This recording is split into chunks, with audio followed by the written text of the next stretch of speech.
Hello, everyone. It is a pleasure to be participating in this conference today. My name is Chiko, Makore, and today myself and my colleague Lukman Mansuri will be presenting on BIM technologies and urban heritage in the city of Surat in India. I am presenting from Manchester in the United Kingdom, and Lukman will be presenting from Surat in India. So we are researchers, part of a multidisciplinary international team in the United Kingdom, in India and Jordan, investigating the application of digital technologies to urban heritage with the aim to support and improve heritage conservation.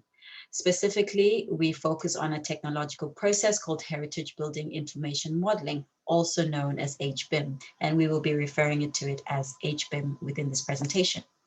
As a team, we are exploring how HBIM can be used as an instrument to better understand the challenges and pressures that threaten the implementation of heritage conservation policies within the rapidly growing urban context beyond the international principles and criteria. We are developing HBIM objects related to urban heritage suitable to be used for three specific purposes: the development of interventions on the built environment, to promote the tourist image of the cities, and to establish a dedicated platform holding the potential to activate a virtual infrastructure which enables cross-collaboration among academia, industry, government, and civic society. So today we will be discussing the process of HBIM in the context of work conducted in the city of Surat in India. Having survived numerous historic invasions and power structures, Surat is presently in the top 10 largest cities in India and recognized as one of the fastest growing cities. The strategic location of the city aided in forming historic overseas links with the rest of Asia, Europe, Africa, and the Middle East, which date back from 300 BC. These trading connections influence the living patterns and built heritage in Surat. Today, the city of Surat is currently urbanizing rapidly with demands of urban sprawl and development. The city lies in a floodplain area, and the southwest area of the city hosts a number of creeks. It has also experienced natural disasters which have been recurrent and devastating, such as plagues in 1994 and floods in 2006 and 2008. Currently, Surat's urban context includes social cohesion challenges, increasing rural to urban migration, rising housing demands, and rising considerable stress on city management and resources. Although Surat has a diverse and vibrant heritage, which has shaped the cultural identity of the city, and the historic social practices have remained interdependent and reciprocal with Surat's built environment and fabric, urban heritage conservation has not been historically perceived as a priority when considering other urban development objectives. Therefore, cultural heritage remains largely marginal in urban development agendas, often overlooked in the context of urban poverty, social inequalities, and severe lack of basic infrastructure. Although it is evident that effort is being made to improve sustainable planning and urban conservation, there remain existing significant challenges that limit the scope and impact of some of these initiatives. Documentation of heritage buildings is mainly in forms of 2D plans, elevations, and sections. Hard copies of drawings are not necessarily preserved for long time, and neither are they shared easily amongst all the diverse stakeholders. So therefore, very crucial information, spatial, non-geometric information, intangible data is often missed out in these processes of urban heritage conservation, and they often do not include all the stakeholders. In this presentation, we present HBIM as a common platform of heterogeneous information that can be potentially as a solution or used as an urban tool to share diverse information with stakeholders about heritage assets. Various types of information can be included in the process of HBIM. This includes spatial information, non-geometric information, and other linked information. This diverse type of information is essential for understanding and giving a holistic understanding of the structure, materials, construction, character, historical elements, defining the historical sites. And this information is being retrieved from various sources and stored within a digital format in this platform of HBIM. The key benefits of BIM are efficient stakeholder collaboration, structured information sharing, and integration of facilities management requires within the project. Although BIM is largely known for sort of new build, it's known for sort of the building, construction, and infrastructure sector. Recently, there's been increasing application of HBIM within the heritage sector, specifically for conservation purposes, repairing, maintenance, refurbishment, and reusing. Extensive application for the incorporation of BIM requires collaborative efforts. And this requires, as you can see from here, multiple diverse stakeholders, which lead to an improvement in efficiency, cost reduction, better urban planning, and less reworks for heritage buildings and sites. My colleague Lukman will now present the process of HBIM in more detail and within the context of the work that we've done in Surat.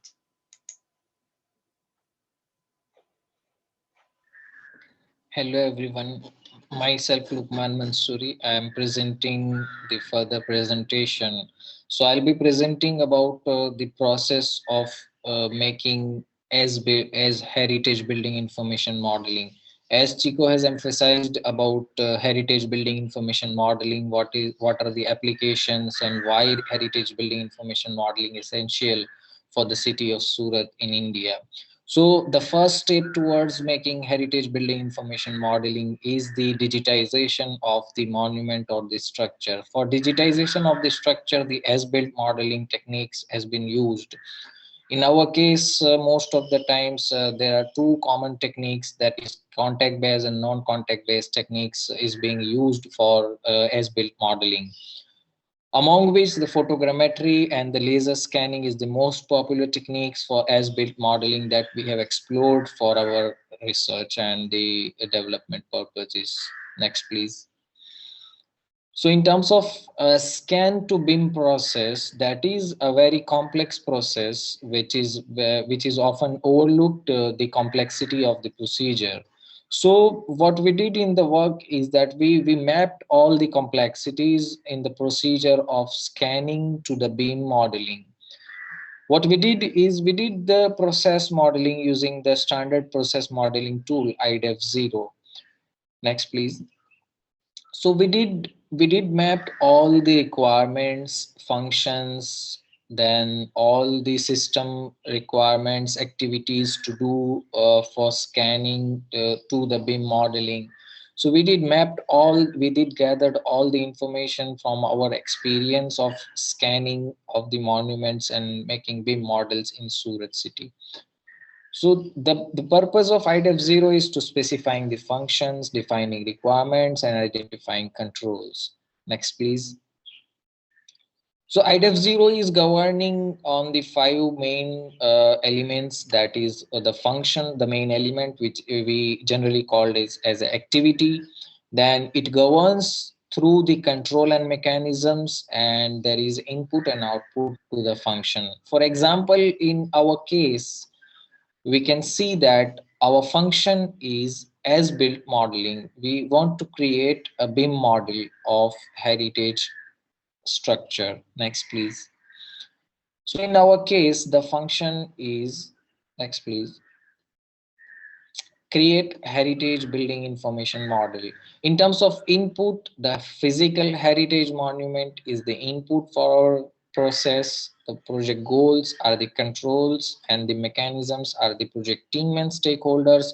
And as output, we will get heritage building information modeling, or a digital model, of which we generally call it as HBIM, with enrichment of the information. So now this process looks very simple, but we want to go into the deeper to understand the complexity of the procedure of the process, and the amount of resource and the amount of work required for to do this process. We did decomposition of the IDEF0. So the decomposition is the partitioning of the main procedure into different small parts and activities to understand the complexity and requirements of various resources. Next, please. So in our case, for scan to BIM, our procedure is decomposed and partitioned into 5 activities or 5 functions, starting from the seeking permission for the scanning to the BIM modeling. From the upward arrow, you can see the controls. For example, in our case, the control as a regulations, guidelines, government policies are the main controls for the processes. Time schedule is even the most important factor during this kind of works, because we have to finish the work during time. Then knowledge of BIM required throughout the procedure for all the stakeholders to complete the work in efficient manner. And in terms of mechanisms, there are some requirements, like for example, the project manager is required for every steps, then local government officially required when taking permission and planning of sites. And when collecting the intangible data, we required the documentations, we required various literatures and various sources from where we can get the information and history about that monument.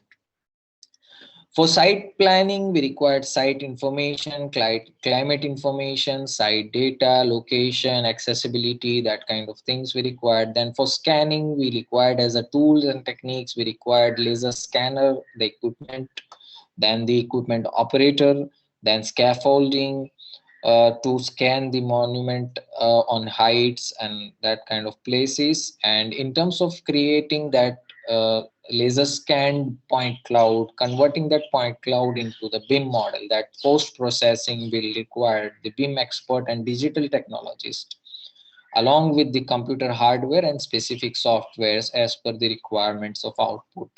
So the final output of the system is the heritage building information model.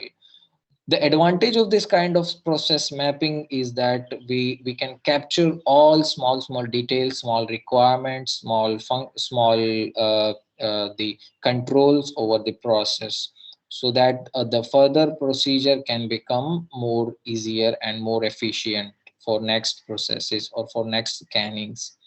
So we did next, please. So we did two three exemplary structures so far in Surat city. We did used both the methods, photogrammetry and laser scanning. Though photogrammetry is easy, it's easy to operate, it's economical but less accurate than the laser scanning. So the laser scanning is much costlier because of the equipment cost and the processing data and then the modeling. But then the results from the laser scanning is much higher and much acceptable and much clearer than the photogrammetry. But both can be work for heritage building information modeling. Next, please. In terms of applications, so we did started looking for several applications of the HBIM. So one of the key application we are currently doing is the condition assessment of the structure, because to conserve any heritage structure, one required to do first, the requirement is condition assessment of the structure. So our first task has been mapping of various defects on the structure, like what kind of defects are there, so that that application has been done on our HBIM models. Next, please.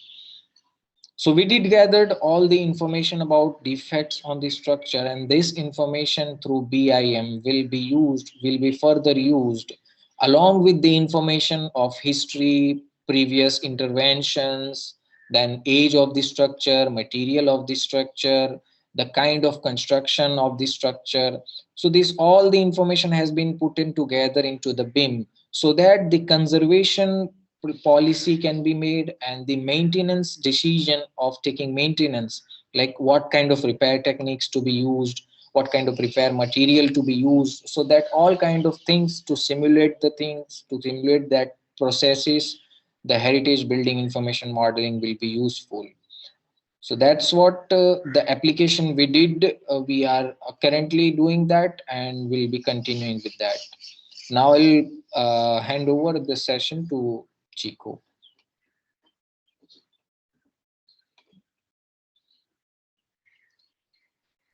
Thank you, Lukman. And before we come to the end of our presentation, I would like to highlight some of the outreach and stakeholder engagement activities that we have organized.